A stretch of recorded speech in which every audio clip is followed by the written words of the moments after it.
Hi, it's me, Chio. Welcome. We are now at chapter 4, stroke episode 4 of The Smart Money Woman, and the topic of today is dealing with debt. And can I just say that I really enjoyed this one? It can't be only me. It really cannot be only me who truly believes that Zuri is not the main character of this. Because tell me why the chapter will start with someone other than Zuri. It's like her story just stops being interesting. Really, it cannot be only me. Okay, so when I started reading the chapter, at first I was confused because the person I was reading about wasn't sounding like the Zuri I knew. I was already enjoying the character. And then I realized that I was reading about Lara, not Zuri. So the book starts off with Lara, and we're going through her mind, and she's supposed to be supposed to be going for a birthday party, kid's birthday party that she didn't want to go for, but because of her commitment to her friends and everything, she decides to go for it. And I relate to her so much. Not every single thing, but I relate to Lara the most in this book. And basically, her problem is she's trying to focus on her work and focus on her life, and she has to deal with the burden of the conversation she has with people about um when she's getting married and when she's giving birth. And although she wants to have all that, it's kind of like, stop expecting it of me in that way. And why that's like part of why she just wants to go for this birthday, because like it's this pretentious birthday for a kid, but it's adults that are going to be there showing off their, oh, I came for the latest party kind of thing. And the person that's hosting the party is someone who she really doesn't like, who kind of opposes, who's kind of like the opposite of how she views things. So she's already kind of thrown off from going to the party, but she goes anyways. And there's like this other character in the chapter, Shenasa. And when someone talks about somebody or a situation, and you just feel this annoyance. That's how I felt about Shenasa. That's like, I really dislike this character, and when you got like a few seconds of this character, I really disliked her reading about her, because I feel like I've met her, I've experienced this person in real life, and it didn't leave me with a good feeling in my chest. So yes, I really disliked Chinasa. And we get to see more about what Shenasa says, like what the reason is for Lara disliking her too. And basically, Shenasa is the kind of person that acts like she's so nice and so sweet and so innocent, but she just is kind of leeching off of people, taking info, spreading gossip, trying to paint herself as a good person while whispering about other people behind their back. And she also does this in the birthday place they go to. The woman doing the birthday is called Banker. She's doing the birthday for her 1-year-old son. And even if it's unnecessarily extravagant and people are suspicious about like her money income, it's Tinata that is pushing this conversation. And Lara doesn't like Banker, but even Lara feels like it's wrong, because you came into this woman's house, and in this woman's house you're saying these kind of things about her. So I know for someone like Lara, she's not actually friends with Banker. And when she tells the others, her inner circle, about what Shenasa says, I begin to wonder at that point, if is it right? Is it her position or any other position to tell Banker about what Shenasa is saying about her? Because it's kind of nasty that someone I'm letting into my inner space, into my home, is saying things like that about me. I'd want to know. Maybe it depends on like a matter of when and where you're telling me. I might not kick you out my party because I don't want to like make it a scene or make it a situation. But I'm wondering if, when you're not close enough to somebody and you hear people talking about them in such a negative way, you're letting these people, and you know that person is letting these people into their space, if you should be the person to tell them, or if you should just wish them the best. Like, it's not always good to get so involved in people's lives when you're not that close to them. But I'm wondering, like, what do you think about where the line should be drawn, when you should get involved and when you should not get involved? So yeah, basically this is what happens in this scene. And the rumor Chinasa is spreading about Banket being broke and being in debt and owing so many people all over Lagos. And that's what the topic is. So it's actually Banker's life. You're seeing how she is dealing with debt, and basically we know she's not dealing with debt well because she's doing an extravagant party for a 1-year-old. And from there, this is like where the story actually happens. This is the scene, this is the active scene. But from this party we go to Zuri's life, where we just see her contemplating all she had discovered during this event. And I even forgot she had fibroids, because the way they talk about Zuri, the way Zuri is written is kind of like, even things that seem important kind of just feel dim because of, I don't know, there's something. But from there I go to watch the episode, and I'm excited to watch the episode because, as I said, it's more about other people than Zuri, and we also get to see Lara a lot. But when the episode starts, they start off with Zuri again, and she's in the office and her boss comes in, and it's basically the same scene in, I think, the chapter 2, where the boss is complaining about her work ethics, and it's just like a back and forth conversation, or rather he's talking to her and explaining stuff to her. And at that point I'm just like, okay, we get it, Zuri, working hard is hard work, okay, let's move on. And we do. So the next thing comes up when we see Adeswa and Ladun, and Ladun is living the baby girl life. She doesn't even understand what work is. Look, I don't understand these people's work. I don't get it. It's like she's not had to experience it, and she doesn't even want to imagine herself. And I wish that was my life. I wish I didn't have to think about that. But the reality is, even if it's possible to spend your whole life never working a day, it might be wise. Just say it might be wise to pick up something, because you never know what's going to happen. Your husband can go into debt, or he could pass away, or so many things can go wrong. So you should have like some security for yourself. Just an idea, not by force. But yeah, Ladun is living the baby girl life that we all aspire to live. Okay, so the conversation, they're just, Adesu and Ladun are on a phone call, and they're just talking about the party that is coming up. And Adeswa. But wait, what of his father? Well, the way I hardly see so. Actually, he's been chasing on some contracts, and I can't really argue with that. I saw this in the last episode, but every time it just feels worse, because in the book we see that Adeswa has come to realize that she is the person sponsoring her husband. And we hope that moment of epiphany in the book actually helps her make a switch in her life. I don't know yet, I've not gotten to her story that deep. But in the series, oh my goodness,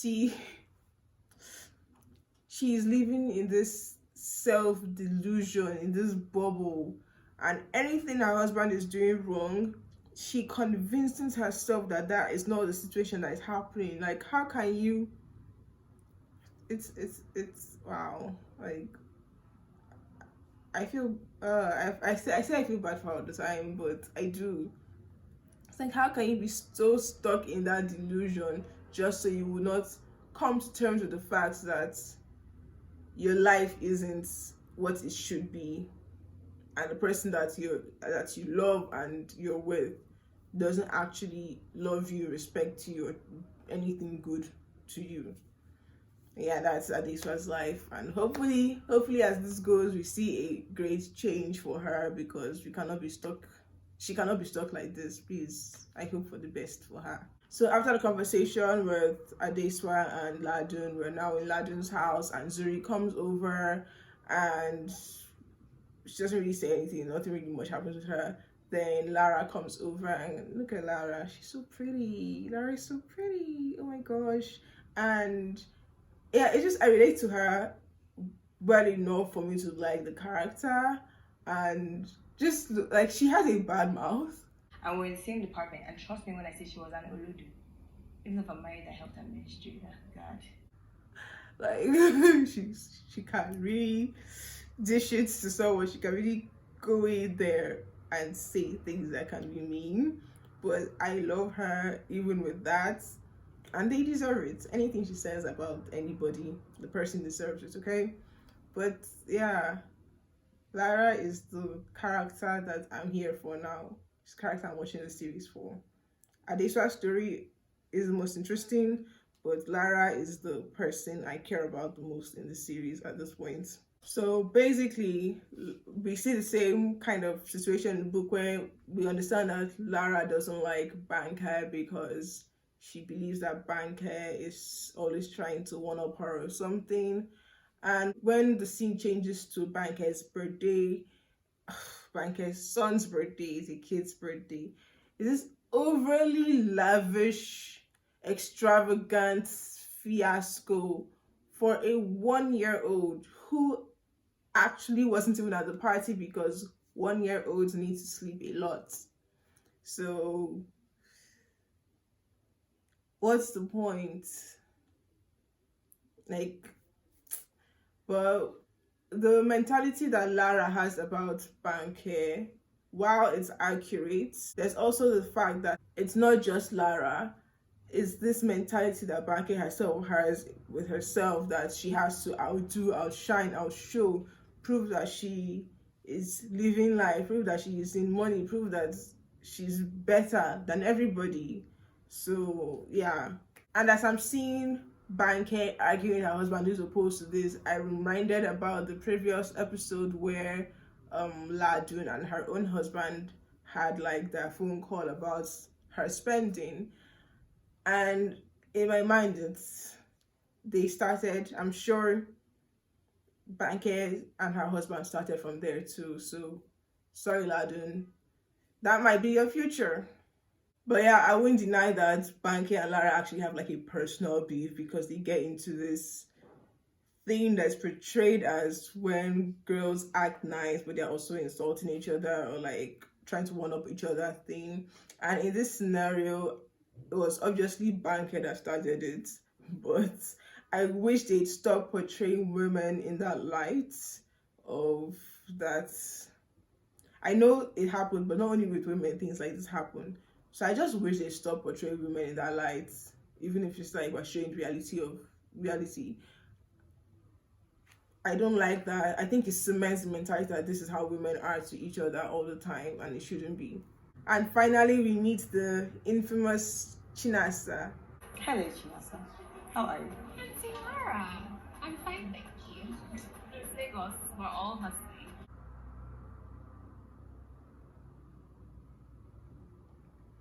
Like, I'm already annoyed by her. Why would you call me auntie? Why would you talk to me like I'm old? When we're basically like just few years apart, and it's not even like culture at this point. It's just you trying to make me feel old. So I don't like you, Shenasa. I really don't like people like that. So basically, yeah, Shenasa is trying to do like, oh my gosh, I'm so young, I'm so cute, and I'm trying to work hard. I'm looking up to you old people for help, kind of thing. Yeah, I don't like her. And like, I'm so glad to not have to spend a long time watching Shenasa. But the next scene is not even better because we're in this group of mothers, like older women, like mothers, grandmothers at the party who have the old mentality, and you all know that that kind of conversation is never great for someone who doesn't have the same mentality. It's strenuous. And for the first time, I relate so much with Tammy because I'm a fashion designer, not a tailor. Please. That is the way the carpenters say they are now interior decorators. Like, there's nothing wrong with being a tailor. It's just that they're two different jobs. A tailor has like, the skill of a tailor is in their ability to make something as close to perfect as they can, to recreate something you show them, to make something beautiful. And the skill of a fashion designer is to imagine and create something. So the tailor makes this thing come to life while the designer makes this thing exist in the first place. And that's two very different jobs. So I as a creative, yes, I have that thing. As a creative, do not call me something else that I am not. I am this. And also the way tailoring is practiced in Nigeria, in a lot of parts, it's not the best. So it already has like a bad name around it. And we know that a lot of people that call themselves fashion designers are just copying other people's designs and stuff like that.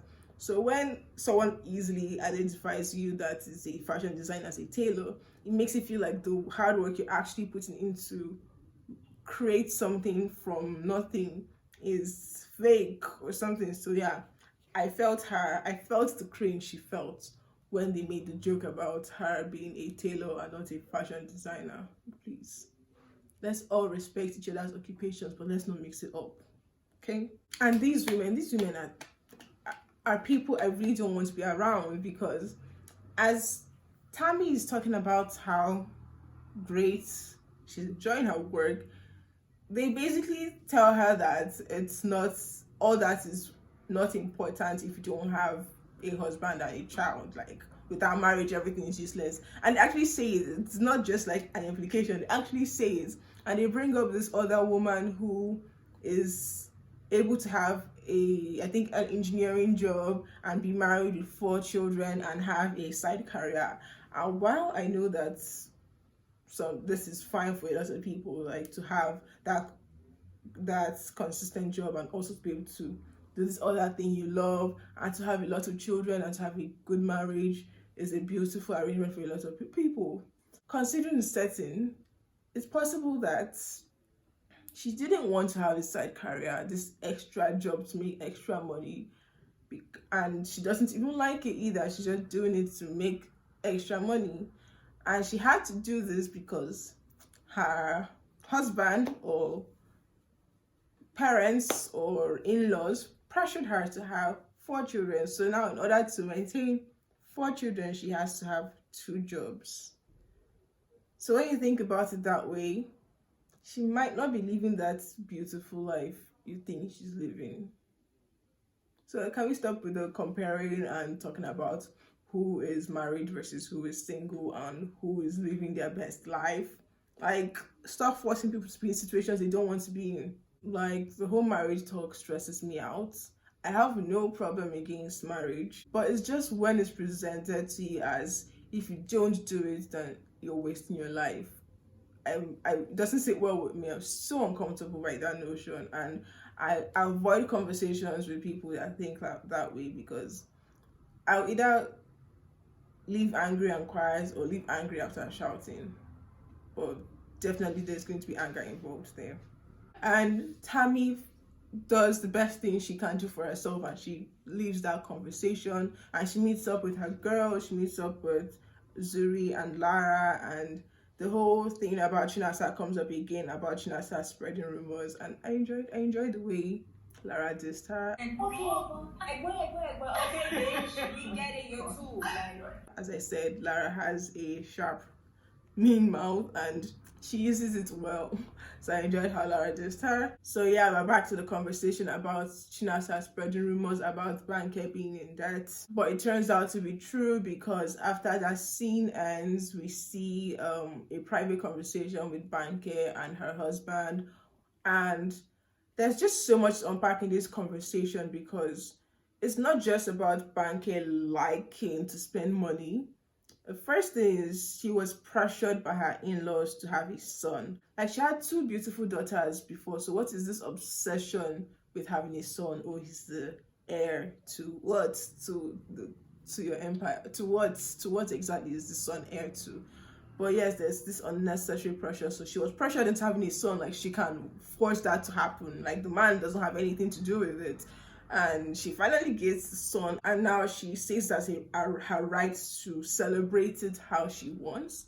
But her husband is angry about that and shouting at her about her spending. And not only is she in debt and owing people, but she's also collecting loans. so she has a bad spending habit, but she also doesn't work, so she cannot on her own even pay off a quarter of this because she's not making any money. So all that is falling on the husband's head. But this is also the point where he's choosing to show his anger about something. So I wonder what he was doing when his in-laws were pressuring her for the son. If he put his foot down as he's trying to put his foot down now, did he just say, well, that's what they want, or what was it also what he wanted? Because it didn't seem like he particularly cared about it, but he didn't do anything to stand up for his wife or showed that he's the guy of the house. But now he wants to do it and the man she doesn't spend. Like, it's just a lot there happening, and